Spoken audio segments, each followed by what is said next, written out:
After this video, you'll stop pleasing people, not because you've become cruel, but because Carl Jung showed us that people-pleasing isn't kindness at all. Jung discovered that every time you say yes when you mean no, you're not being good, you're betraying yourself, and the people you're desperately trying to please.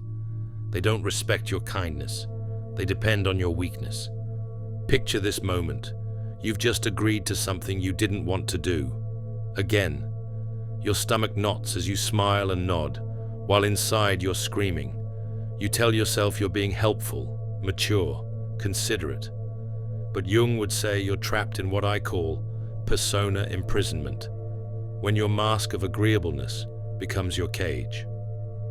Jung spent decades studying why people abandon themselves for others' comfort, but he discovered something that changes everything. The moment you stop pleasing people, you don't become selfish, you become real. And that transformation starts with understanding why you started pleasing in the first place. The answer will shock you, because it has nothing to do with being kind and everything to do with childhood survival. But here's what Jung discovered that changes how you see people-pleasing forever. It's not a character flaw or a personality trait. It's what I call survival programming, psychological conditioning that begins in childhood when your authentic self gets rejected.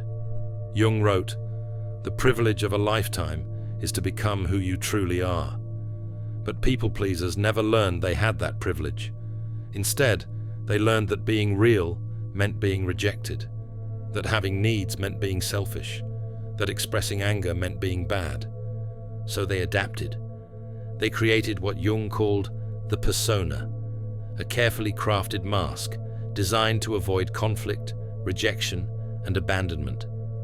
They smiled when they wanted to cry. They said yes when they meant no. They became whatever others needed them to be. Jung understood that this persona serves a survival function, but he also discovered its dark cost. When you identify with your mask, you lose contact with your authentic self. You become what I call the hollow helper, someone everyone loves but no one truly knows. The most devastating part? Jung found that chronic people-pleasing doesn't create the love and connection it promises. It creates the opposite, relationships based on utility rather than authenticity, where you're valued for what you do, not who you are. But there's something even more disturbing that Jung uncovered about why people-pleasing becomes so addictive: the addiction cycle. Jung made a shocking discovery. People-pleasing operates like a psychological addiction. You get a temporary high from approval, but it never lasts. Therefore, you need increasingly more validation to feel worthy, creating what I call the approval addiction cycle. Here's how Jung saw this cycle destroying people's authentic selves. First comes the trigger. Someone needs something from you, asks for help, or shows disapproval. Your nervous system activates the old survival program. If I don't please them, they'll reject me. Then comes the fix. You say yes, help out, sacrifice your needs. You get a brief hit of relief, safety, connection. But Jung observed that this relief is temporary because it's based on performance, not authentic relationship. Next comes the crash. You feel resentful, exhausted, invisible. You realize once again that you've abandoned yourself, but instead of examining this pattern, you blame yourself for being too sensitive or selfish, for feeling bad about helping others. Jung wrote, "Until you make the unconscious conscious, it will direct your life and you will call it fate." The unconscious pattern driving people-pleasing is the belief that your authentic self is fundamentally unlovable. Therefore, you must earn love through service, compliance, and self-sacrifice. But here's where Jung's insight becomes revolutionary. He discovered that this pattern doesn't just hurt you, it actually prevents genuine intimacy. When you relate to others through your persona rather than your authentic self, you create what I call pseudo-intimacy. Relationships that feel close but lack real knowing. Think about your closest relationships. Do people know your boundaries, your dislikes, your authentic reactions? Or do they know a curated version who's always understanding, always available, always agreeable? If it's the latter, Jung would say you're not in relationship at all, you're in performance. If you've realized you've been performing a role instead of being yourself, comment, "I've been acting, not living."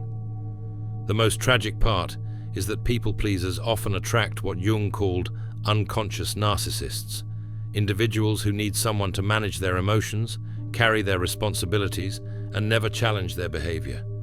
This creates a psychological symbiosis that feels like love, but is actually mutual exploitation. The shadow cost.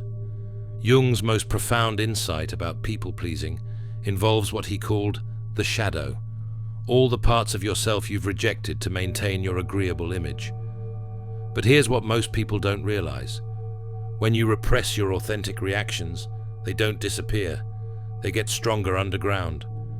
Jung wrote, "We cannot change anything until we accept it. Condemnation does not liberate, it oppresses." People pleasers spend enormous energy condemning and suppressing their own needs, boundaries, and authentic responses. But this creates what I call shadow rebellion, when your repressed self starts sabotaging your persona from within. This shows up as passive aggression. You agree to help, but do it grudgingly. You smile while sending subtle signals of resentment. You become what Jung would recognize as split. Your persona says yes, while your shadow says no, creating internal war. It shows up as chronic exhaustion. Jung understood that maintaining a false self requires massive psychological energy. When you're constantly monitoring your reactions, managing others' emotions, and suppressing your authentic responses, you deplete yourself at the cellular level. It shows up as mysterious illnesses. Jung was one of the first psychologists to recognize that psychological repression manifests as physical symptoms. People pleasers often suffer from headaches, digestive issues, autoimmune problems, and chronic pain that have no clear medical cause.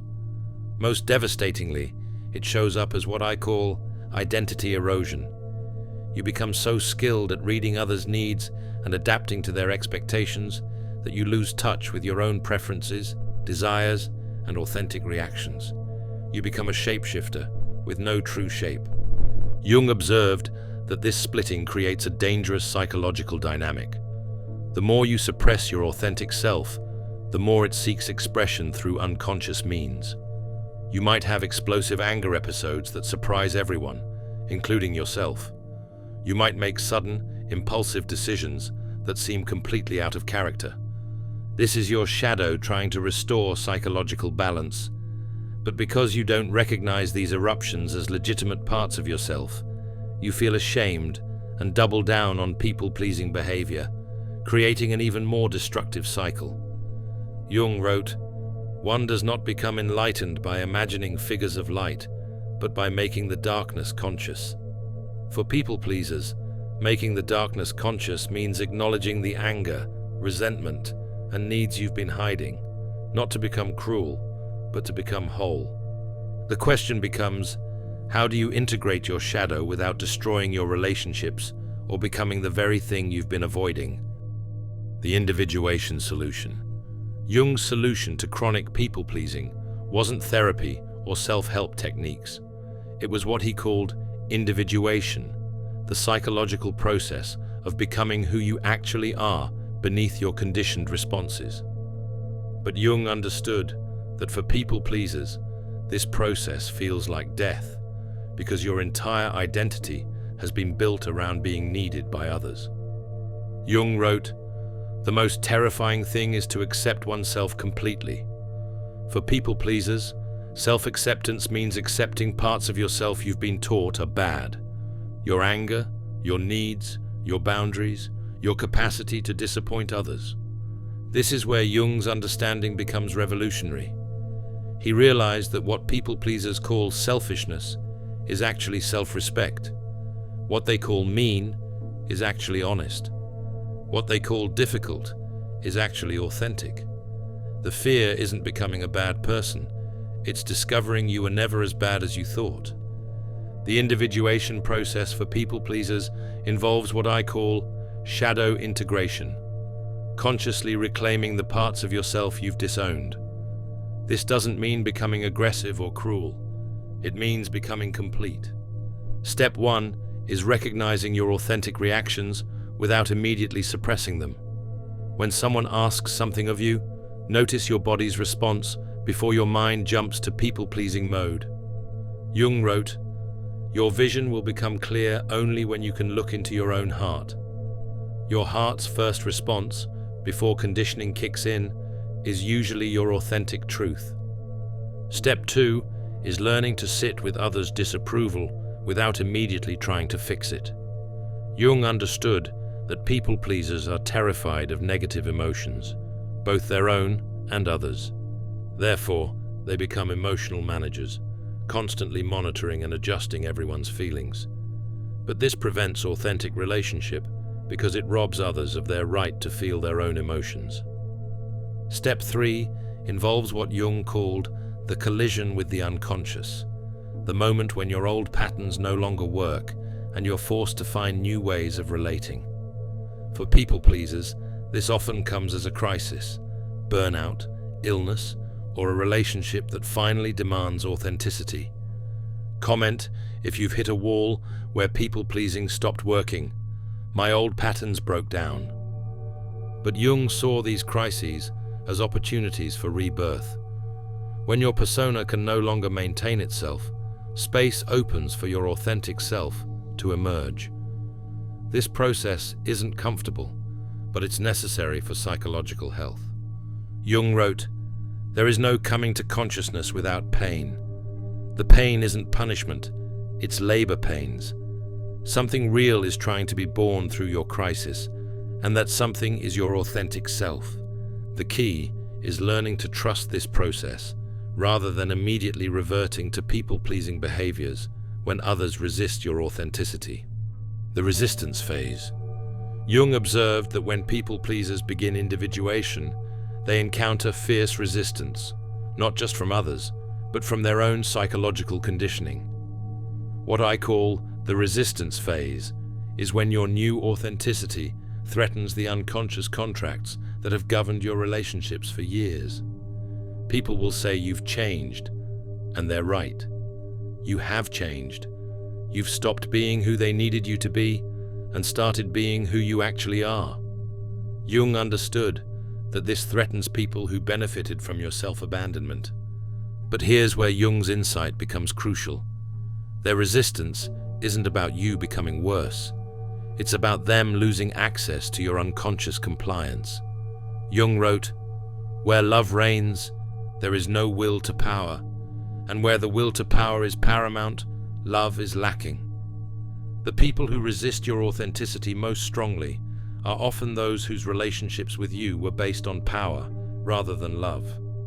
They loved your usefulness, not your essence. Your boundaries force them to confront this uncomfortable truth. During this phase, you'll face what I call guilt warfare, intense psychological pressure designed to pull you back into people-pleasing patterns.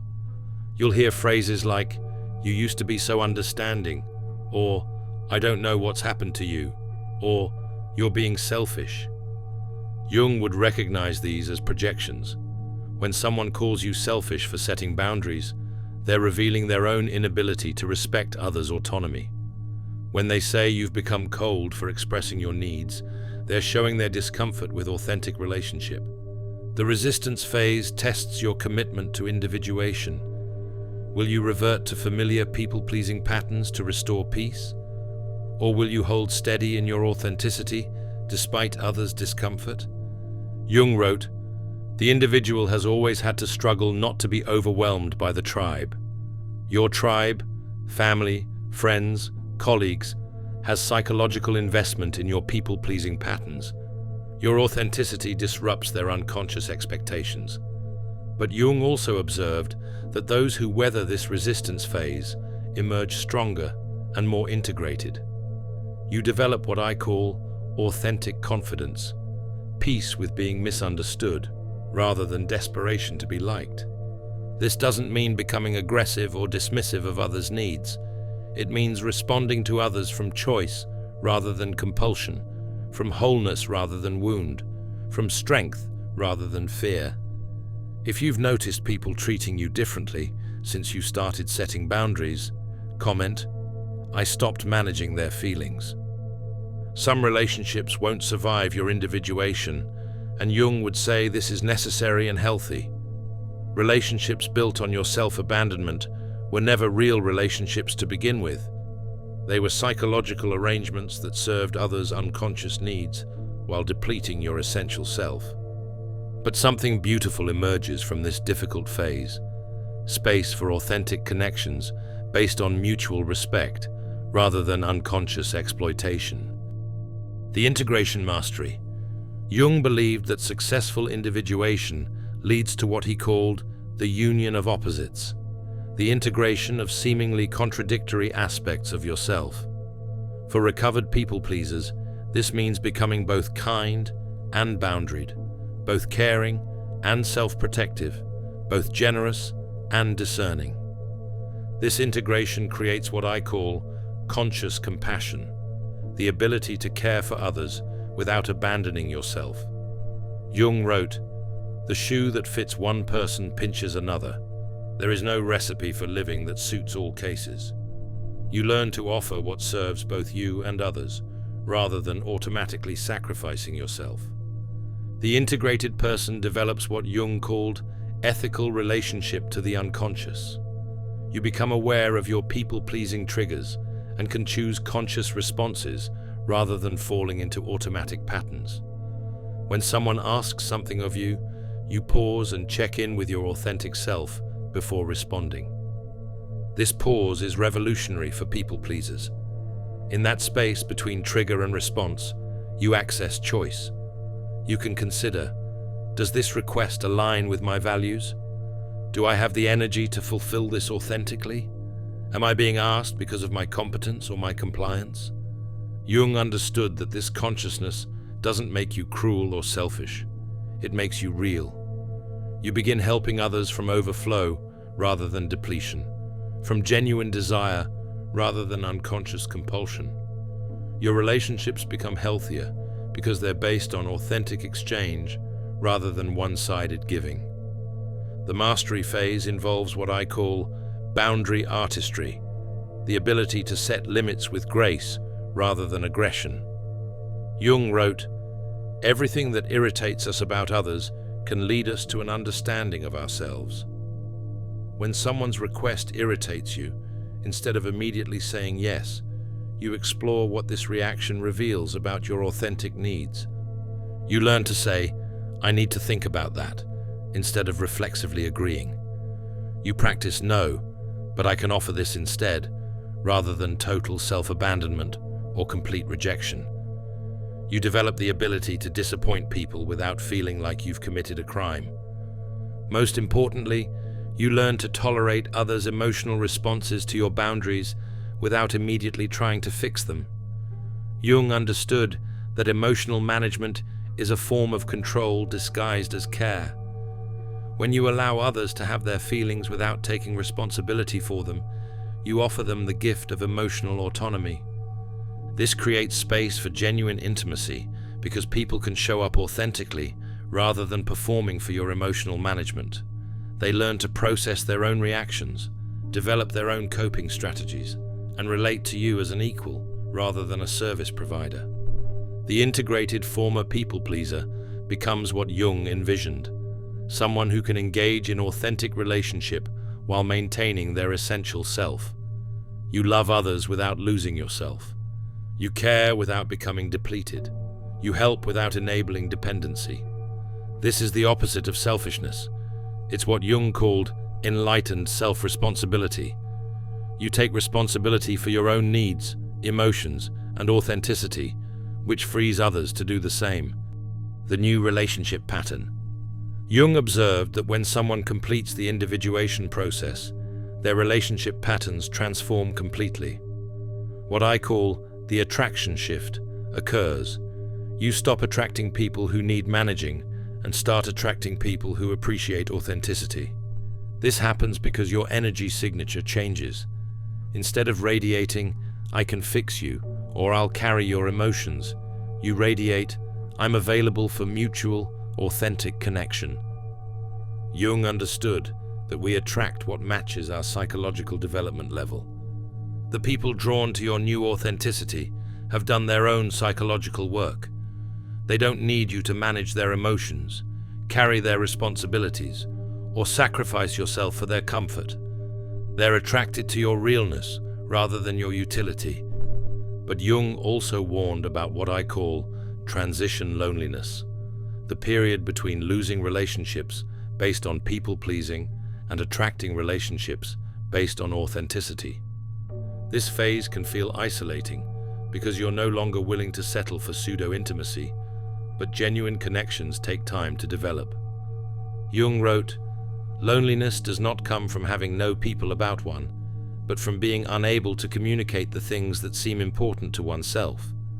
But the integrated person experiences a different kind of loneliness, not the loneliness of being unknown, but the temporary loneliness of waiting for others who can appreciate being known. This waiting period is actually healing. You learn to enjoy your own company without needing constant validation from others. You develop what Jung called relationship with the self, an internal sense of wholeness that doesn't depend on external approval. When authentic connections do emerge, they feel completely different from your old relationships. There's mutual respect for boundaries, emotional honesty without drama, the ability to disagree without anyone becoming a villain, support that flows both ways rather than in one direction only.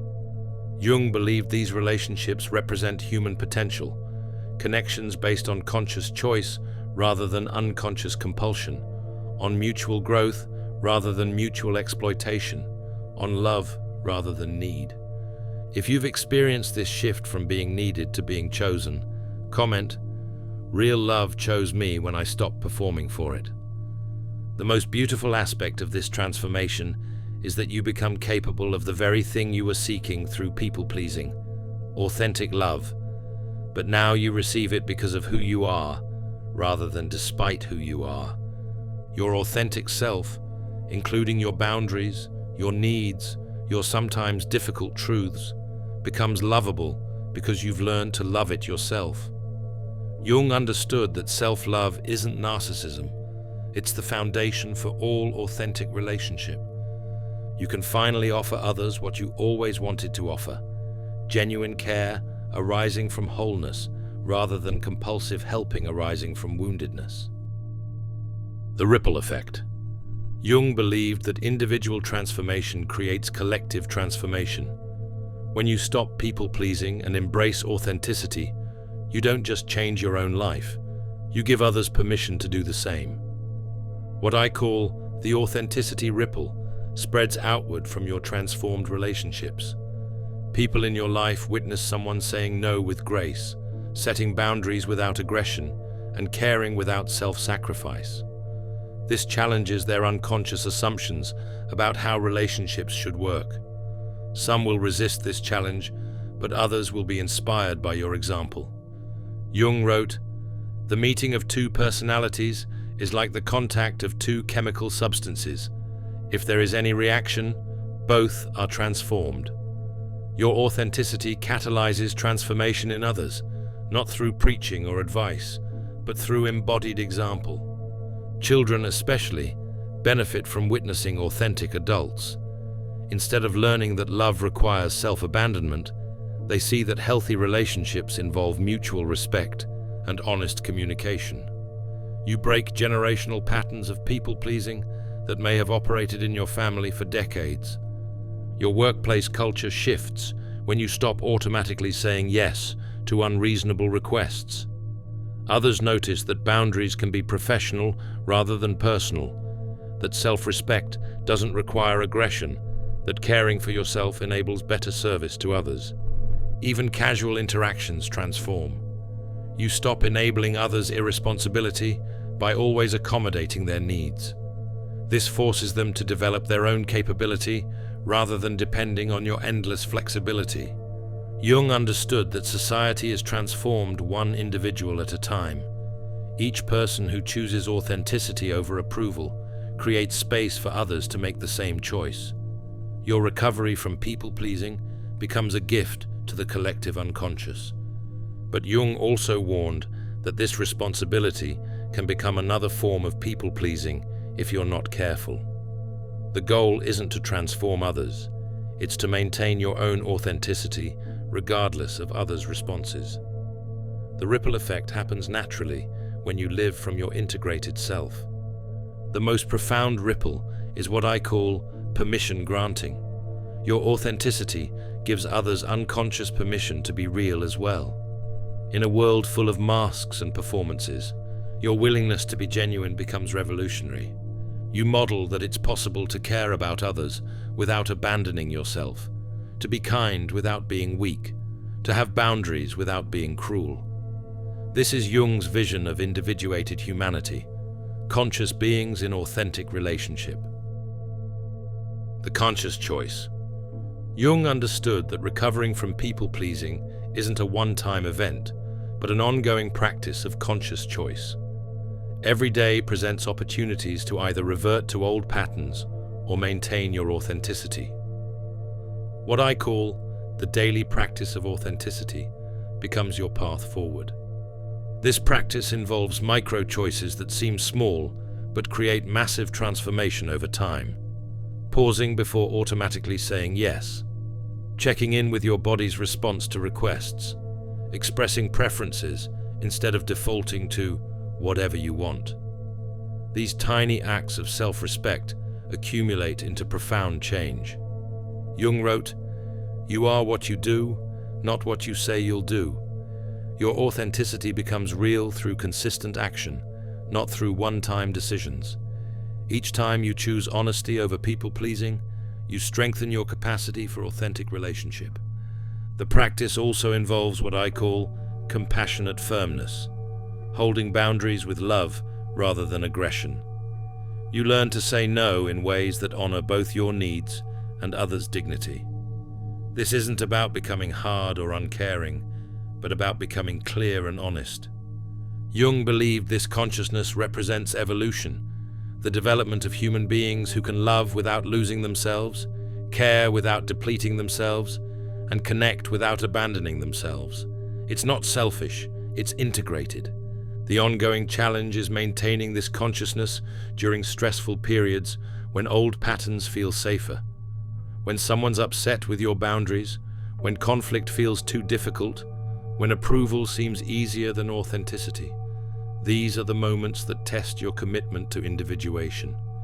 But Jung observed that each time you choose authenticity over approval, you become stronger and more integrated. The pathway that once felt terrifying becomes familiar. The responses that once seemed impossible become natural. You develop what Jung called psychological backbone, inner structure that supports authentic relating. This doesn't mean becoming inflexible or unable to compromise. It means compromising from choice rather than compulsion, from strength rather than fear, from wholeness rather than wound. You can negotiate and collaborate while maintaining your essential self. Comment if you've learned to hold your ground while staying open to others. I bend without breaking. Jung's vision for the individuated person includes the capacity for what he called creative adaptation, responding authentically to life's demands without losing contact with your core self. This is mastery-level consciousness, fluid yet grounded, responsive yet boundaried, caring yet self-protective. The daily practice becomes less effortful as it becomes more integrated, but it never becomes unconscious. Consciousness requires ongoing attention, but this attention becomes joy rather than burden. After this video, you'll stop pleasing people, but not because you've learned techniques or strategies. You'll stop because you finally understand what Jung knew. People-pleasing isn't kindness. It's self-betrayal disguised as virtue. Jung wrote, "The privilege of a lifetime is to become who you truly are." That privilege was always available to you, but you traded it for the illusion of safety, the promise of love, the hope of acceptance. Now you understand that real love, the kind worth having, can only come to your authentic self. The people you lose when you stop pleasing weren't loving you anyway. They were using the performance version you created to avoid rejection. When that performance ends, space opens for people who can appreciate the real you. Boundaries, needs, authentic reactions and all. This isn't easy work. Jung understood that consciousness comes with a price. You'll face resistance, guilt, and the discomfort of learning to be yourself in a world that preferred your mask. But the alternative, continuing to betray yourself for others' comfort, is no longer acceptable. You weren't born to manage others' emotions. You weren't designed to carry responsibilities that aren't yours. You weren't created to be liked at the expense of being real. Jung saw through this illusion and offered a different path, the path of becoming whole. Every time you choose authenticity over approval, you honor the deepest part of yourself. Every boundary you set with love creates space for genuine connection. Every no you speak from your truth opens the door for meaningful yes. This is your individuation journey, not perfect, not complete, but conscious. You're learning to love others without losing yourself, to care without depleting yourself, to be kind without being weak. If you want to explore more about developing the self-awareness to read others while maintaining your authenticity, check out my video, To See Someone's True Character. Pay attention to just two things, where we dive deeper into Jung's insights about psychological discernment. Your people-pleasing days are over. Your authentic life begins now.